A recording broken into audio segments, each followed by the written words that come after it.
की सत्ता के दबाव में पूरा सिस्टम हमसे कह रहा है तुम मुसलमान हो, तुम्हारे लिए जेल ही नियम है और बेल अफवाद। ये बात मैं इसलिए कह रहा हूं कि 2 सितंबर को यूएपीए की जमानत के मामलों में 2 फैसले आए हैं।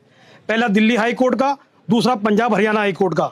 दिल्ली दंगों के मामले में 5.5 सालों से जेलों में बंद हमारे दोस्त उमर खालिद, खालिद सैफी, शर्जील इमाम, मिरान हैदर, शादाब अहमद, गुलफिशा फातिमा, शिफाउर रहमान, तस्लीम अहमद, सलीम खान और अतर खान की इन सबकी जमानत दिल्ली हाई कोर्ट ने खारिज कर दी। और उसी दिन पंजाब हरियाणा हाई कोर्ट ने यूएपीए में बंद सुखजिंदर सिंह को जमानत दे दी। 2 जजों की बेंच ये कहते हुए जमानत देती है कि पिछले 5 साल 2 महीने से ये जेल में है।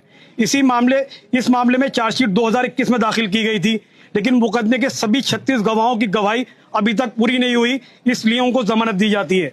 अब जरा देखिए मेरे दोस्तों का हाल। उन्हें 5.5 साल हो गए हैं जेल में। इस मुकदमे में 700 गवाह हैं, 700 गवाह, और अब तक ट्रायल की शुरुआत भी नहीं हुई है। अब आप सोचिए 36 गवाह और 700 गवाहों में कितना फर्क है। 5 साल 2 महीने और 5.5 सालों में कितना फर्क है। ये सवाल है। और क्या ये कानून सबके लिए बराबर है या ये सिर्फ एक माइंडसेट है और हमें मुसलमान होने की सजा दी जा रही है। सबूत के तौर पर ये दोनों जजमेंट आपके सामने हैं। एक ही कानून की किताब पढ़कर बने जजों के यूएपीए के कानून में बेल सुनते वक्त दोनों बेंचों के 2 अलग अलग फैसले, क्योंकि आरोपी की पहचान अलग है। ये हमारे सिस्टम की सबसे बड़ी नाइंसाफी है हमारे लिए। पिछले 5.5 सालों में हर रोज की हमारे पास एक नई कहानी है। अगर उसको बताई जाए तो बहुत वक्त बीत जाएगा।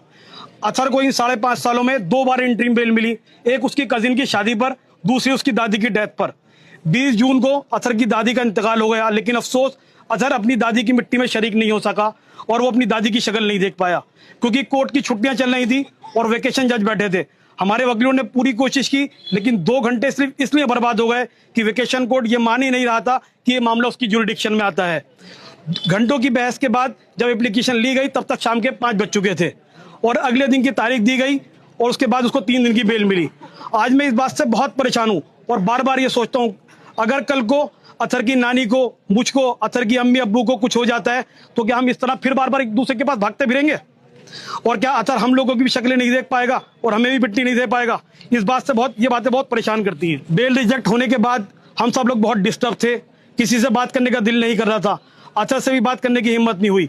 2 तारीख को बेल रिजेक्ट होने के बाद मैं हिम्मत करके 11 तारीख को अतर से मिलने गया। अतर हमेशा की तरह मुस्कुराता हुआ सामने से आया और बोला, मामू कोई बात नहीं, शायद अभी जेल में और रोटी पानी बाकी है, अभी शायद और रहना पड़ेगा यहाँ पे।